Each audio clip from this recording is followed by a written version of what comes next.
เนาะอันเป็นแบบนี้เป็นตะรถหรอบ่เป็นตะเกิดแต่เกิดเลยอ๋อถือว่าเกิดก็มากับเป็นแบบนี้แล้วเนาะแล้วก็เพิ่นจะเอาถาดนี้ผสมกันนะใส่ยาคิ้วใส่ไม้ยังแน่ได้ไปใส่กันเลยไม้ตีนกบ่ไม้ตีนกก็ได้บ่บ่ได้เนาะใช้ได้ที่ยาคิ้วก็อยู่โซนบ้านนี่ก็มีอีกทุกคนเลยมีเห็นว่าอยู่ป่าในป่าโซนบ้านนี่มีเฮือนอยู่นะเอามันสุดอยู่นะแสดงว่าบ้านตัวนี้ยาวไปแบบนี้เอาจ้ะ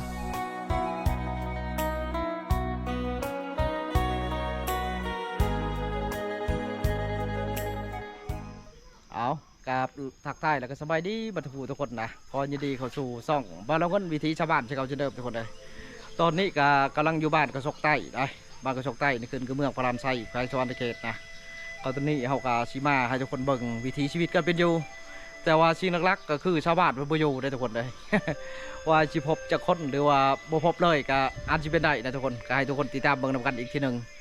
เนื่องจากว่าย่ามนี่ย่ามเพิ่นปักตำข้าวนาปีทุกคนเลยเริ่มแล้วได้ผู้แล้วแล้วก็มีผู้ยั่งกับบ่หลายว่าซะก็กำลังเริ่มนะทุกคนเลยไปรับชมกันเลยว่าซะนี่อันนี้กับเป็นเซ่ได้ทุกคนเลยเซ่ซ้ำซ้อยนี่เซ่ซอยภาคพุ่นก็สิเป็นบ้านหนองผือว่าซะยามแดงเพิ่นก็เสียดสวนได้ทุกคนเลยแต่ว่ายามนี้เพิ่นก็ยานะคือประเทศสวนอันนี้เลยเป็นทางไปเนี่ยเนาะไปบ้านได้ก่อนนี่เป็นบ้านกระชกเหนือเขาว่ายามแรกเพิ่นสิตัดพาทงหน้าทุกคนเลยก็มันสิใกล้กว่าแต่ว่ายามนี่เนื่องจากว่าทงหน้าเพิ่นก็สิปักเข่าใช่แล้วก็มีน้ำมีหยังแล้วก็ไปบ่ได้นะเพิ่นสิเว้นตำเรียบแคมเซ่ไปนี่ละนี่อันนี้ก็ทางผู้บ่าวเฮาอันนี้ บ่ได้ไปใช่เนาะบ่นี่เนาะล้มผู้สาวบ่นี่ไม่ว่ากระปูบ้านเขาเว้นชื่อสองผู้บ่าวเพิ่นมาเอาไปก่อนมาเลยนี่เพิ่นก็อยู่ห่มมาเลยทุกคนเดี๋ยวห่มกกลำไยเนี่ยนะห่มต้นลำไยเนี่ยนี่เครื่องปลูกเพิ่นก็หลายได้บาทเลยทุกคนนะไปเอาไปชิพาทุกคนหาเลาะไปเลยผู้อยู่นี่ก็สูดหน่อยทุกคนเลยส่วนไล่ผู้เต็มอยู่ให้หน้าผมถือว่าบ้านในหรือเฮือนซานเพิ่นใหญ่ว่าจ้านี่เพิ่นปลูกกล้วยไม้เห็นบ่ทุกคนเลยเพิ่นตกแต่งนี่ ขักได้ถือว่าในเมืองเขาเนี่ยหายากได้แบบนี้ทุกคนเลยแต่ชนบทเขานี่ถือว่าบริสุทธิ์นะเพิ่นเข้าป่าเขาดงเพิ่นเห็นเพิ่นก็ปิดมา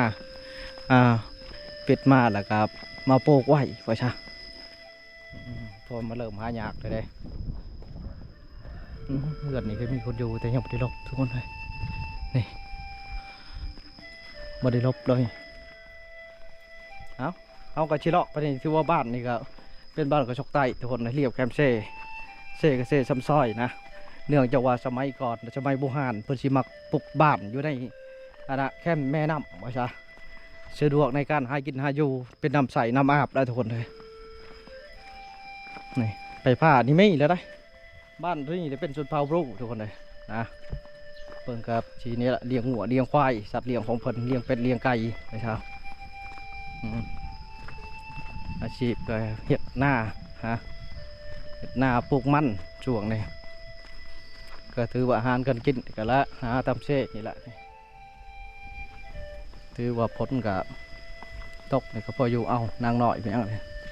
นอนรับบ่เนี่ยเอื้อยเจ้านอนบ่ตกบ่นอนแบบนี้คือนอนคักก็ดีหรอนอนเมียงแบบนี้อ้าว สีบ่ตกโตบ่นอนแบบนี้ เตะกดเลยเอา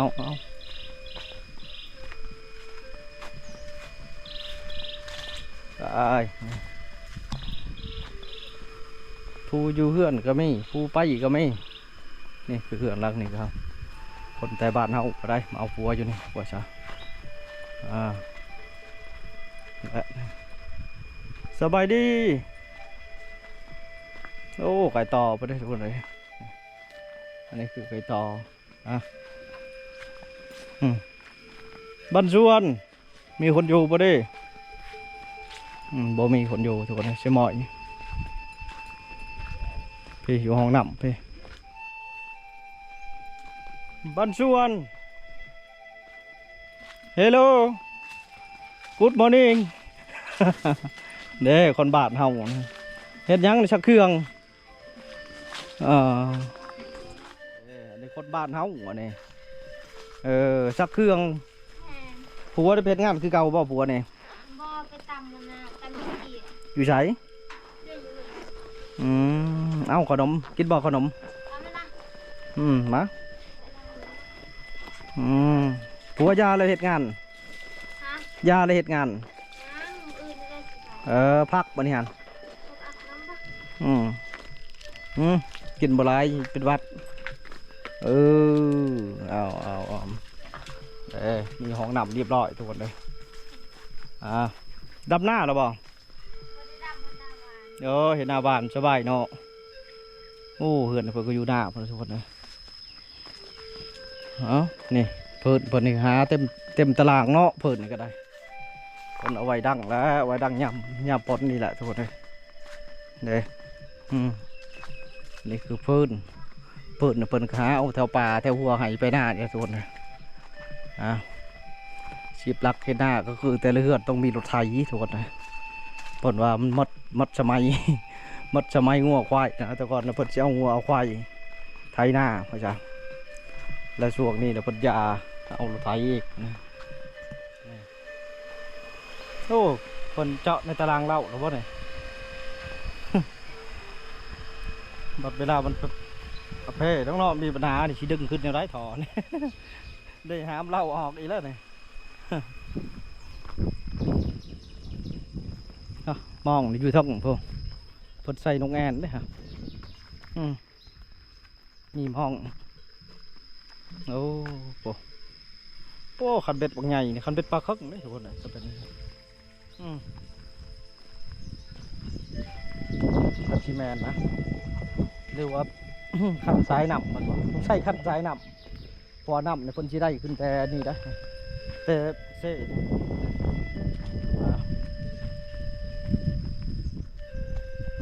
นี่จูร้านน้อยอยู่เฮือน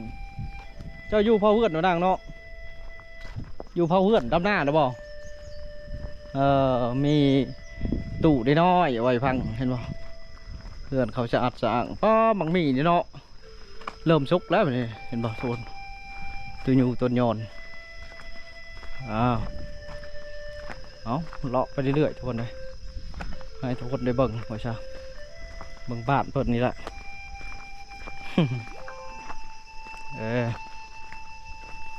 ในบ้านกระชกไตผู้ชายผู้สาวก็ไปจากเห็ดทุกคนเลยเนื่องจากว่าเพิ่นไปเห็ดหลายเห็ดงานได้บ้านสวนมีคนอยู่บ่ไม่คือคนบ่เห็ดนะ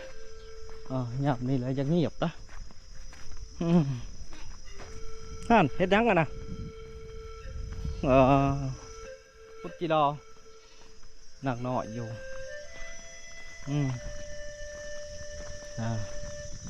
อันนี้คือบ้านเถื่อนเพิ่นให้ทุกคนเบิ่งบ้านบ่ใช่นี่นะบ่อยากพบคนไปเลยตัวนี้เลยเป็นทางลงไปใช้บ้านลงพื้นทุกคนเลยนี่ลงไปเช่ความเช่เพื่อนนั้นนะนี่มัดได้ทุกคนเลยบ่มีคดนะมีแต่เฮือนชื่อๆบ่ใช่อันนี้ก็คือบ้านกระชกใต้บ่ใช่มัดแล้วกดเลยอันนี้ครับเช่สร้างลงเพิ่นเห็นบ่ลงไปหาอยู่หากินเดี๋ยวชีวามไปใช้บ้านนกพื้กลับไปทางนี้บ่ใช่นี่ทำเช่เห็นบ่สายน้ำในเพิ่นกับเพื่อชีโดดขึ้นไปใช้เฮือนพอได้ทุกคนเลยเนื่องจากว่าเพิ่นเจาะบ่ค่อยได้นะมันอยู่ใกล้เช่น้ำไปยังออกมันตันไฟทุกคนเลยเพิ่นก็เลยโดดลงแม่น้ำนี่เลยนี่มีสายไฟพร้อมได้ทุกคนเด้มีปักมีหยังข้างในนี่คือวิถีชีวิต บ้านแคมเซ่ก็มีเหือละเห็นว่ามีเหือนะดีหน่อยผู้ใหญ่ถือว่าพายเหือได้หมดนะได้นี่ก็ชิเป็นได้จมบักแล้วเลยทุกคนนะจมมิดเลยป่าเห็นว่ามันบอดทุกคนนะโอ้ตะพุงก็เป็นหาดมีแต่ป่าผมหยอกยางโอ้ตะพุงมีสะพานด้วยทุกคนนะมีสะพานความนะความไปปากกูเลยโอ้อยู่ฝุ่นนะนี่ก็คักอีกแบบหนึ่งตัวก็อยู่โซนบ้านนี่ก็มีอีกทุกคนเลยมีเห็นว่าอยู่ป่าในป่าโซนบ้านยังมีเฮือนอยู่นะเอาขุดว่ามันสุดอยู่นะแสดงว่าบ้านปนี้เงาไปแบบนี้เหรอจ๊ะโอ้ลี่อยู่ป่าพี่เด้อทุกคนเลยเด้อเอาขุดไว้สุดอยู่นะโอ้แม่พี่เงาออกมาพี่ไปแล้วสุดเดือนลังนี้บังนี่อันเดบนมันสุดเลยคนเลยผลปลูกต้นจะหอมขักอะไรนะแต่คนมันประโยชน์แล้วว่าจ้ะคนนี้ไปนะเป็นป่าไปทุกคนนะพุดจีรอนั่งได้ยังโตละบ่นั่นได้ตัวเดียวนึงโอ้อยู่กับไผอยู่เดือนอยู่กับแม่ไปจับงู ไปจับงูอันนี้คือปลากะบ่อนี่ใหญ่ๆเนี่ยโอ้ใหญ่ลีเนาะตัวอะไรก็คือร้านหน่อยพุดจีรอปนกินร้อนเจ้าขนมใหม่นี่พุดจีรอปนกินร้านหน่อยเขาดุเลยทุกคนเลยแล้วชนบทเอ้ายังไงนี่เซ่ก็อยู่ใกล้ๆเราเห็นพอทุกคนอยู่ใกล้เฮือนเขาแล้วนี่ตอนนี้ก็เชื่อชิดงพอดีละหาอยู่หากินอยู่บ้านแคมเซ่นะอันนี้คกนี่หมดการใช้งานลำลุกมาละคดปนกินบ่นางปนแล้วเนาะอันนี้เลยเป็นหาดไข่เคืองเลยอิ่มตามจังหวะไปซะยามเบียกยามงานเปิดก็เอากระดำไผ่ดำหนาเปิดก็ปิดไว้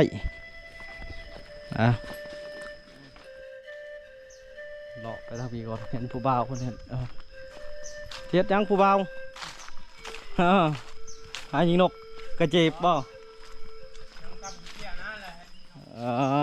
เอาแก้ไขอยู่เนาะยิงนกกระเจ็บปีกกินก่อนเด้เนี่ยใส่ยาคิ้วนี่เนาะแล้วก็มาโจดเนาะมาเนี่ยโจดเอาทานมันไปหายิงหนูบ่พอได้อยู่เนาะอันนี้วิธีจำมาใน